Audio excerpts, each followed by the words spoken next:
Саламатсыздар, да бир жолу мекендештер.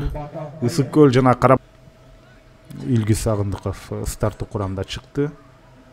Жана Жекшенов дагы ал бүгүн старттык курамда жана гол ал эми Карабалта, албетте Карабалта шаарынын. Кандай сонун сокку. Чалдууласы болот. Дарбазага сокку жок, чыгарып берүү экен. Ушул жерден эми тепсе болот. Бийик кетти. Кандай сонун мүмкүнчүлүк эле бул. Бул жерде өзү чалынып кулады деп ойлоду. Жана сонун сокку затуучу позиция, бирок дарбазачынын өзүнө топ барып калды.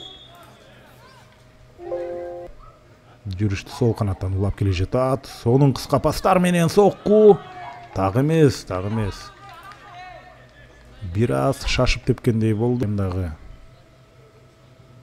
Жана дарбазага тирөөчкө тийип кайтты. Топко биринчи жетип барып, дарбазага тепкенге жетишкен болчу.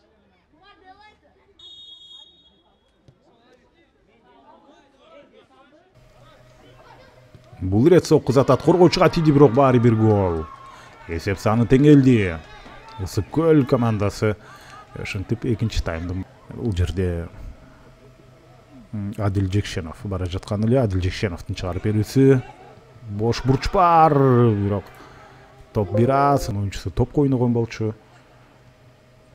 Ошондуктан азыр жакшы сокку. Тамай эмес, бирок бул рет Өмүрлан Куланов аны ишке ашырды. Жана Сыймык анын тепкен тобу алыскы бурчка тирөөчтү жандап өттү.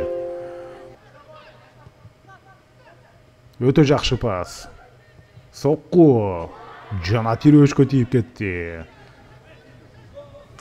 Ошентип үстүңкү тирөөчкө тийип